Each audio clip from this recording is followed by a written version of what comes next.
এই প্রথমবার ফ্যামিলি ছাড়া ঈদ করতেছি, কুরবানি ঈদ।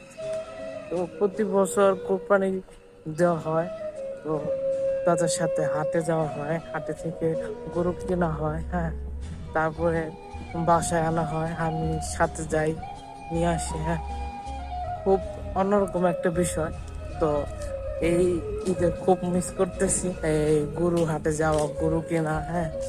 সবকিছুই অনেক মিস করতেছি, সবাইকে অনেক মিস করতেছি, হ্যাঁ। ঈদটা অনেক সুন্দর করে কাটাইছি, তো পিছিয়ে চলে গেছে সব। ঈদই অনেক সুন্দর। এই ঈদ উপবাসে কাটানো হচ্ছে। তো খুব মিস করি, সবাইকে খুব মিস করি। আর আমাদের যে ফিলিংসটা সবাই বুঝতে পারবে না, যারা অনেক দূরে আছে ফ্যামিলি ছাড়া, হ্যাঁ, তারাই শুধু বুঝতে পারবে যে আমাদের ফিলিংসটা কেমন, হ্যাঁ। প্রবাসীরা খুবই অন্যরকম একটা মন মানসিকতা নিয়ে ঈদ ঈদ উদযাপন করে, হ্যাঁ। ঈদের আনন্দ হচ্ছে কি, এমনটা কিছু না যে অনেক কিছু বাংলাদেশের মতন।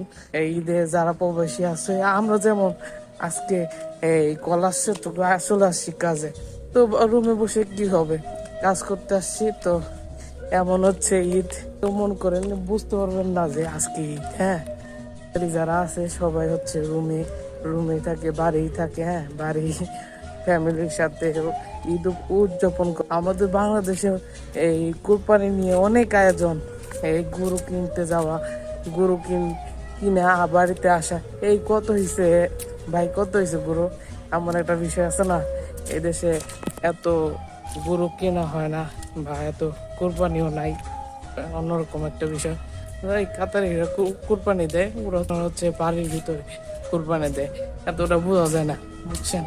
এমনটা হচ্ছে বিষয়। জোহরে আজান দিছে, তাই নামাজ নামাজ আদায় করতে চলে আসছি মসজিদে। তো সবাই নামাজ পড়তেছে, জামাত শেষ। আমি এখন উজু করব, নামাজ পড়বো, হ্যাঁ, নামাজটা আদায় করে নিই। তো সবাইকে খুব মিস করতেছি, ঈদের একটা দিন।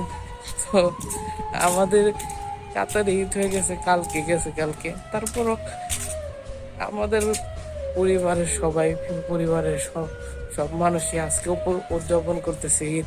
তো ওই উপলক্ষেই সবাইকে ঈদের শুভেচ্ছা জানাই। সবাই ভালো থাকেন, সুস্থ থাকেন। আর ফ্যামিলির সাথে থাকা যে কত আনন্দের বিষয়, ফ্যামিলির সাথে ঈদ উদযাপন করাটা যে কত আনন্দের বিষয়, এটা তখনই বুঝবেন যখন দূরে কোথাও চলে যাবেন। আমি এখন দূরে আছি, এখন আমি বুঝতেছি ফ্যামিলিকে কত ভালোবাসি। সবাই ভালো থাকেন, সুস্থ থাকেন। আবার অন্য দিন অন্য কোনো ভিডিওতে আপনার দেখা হবে আপনাদের সাথে। বাই বাই, আল্লাহ হাফেজ।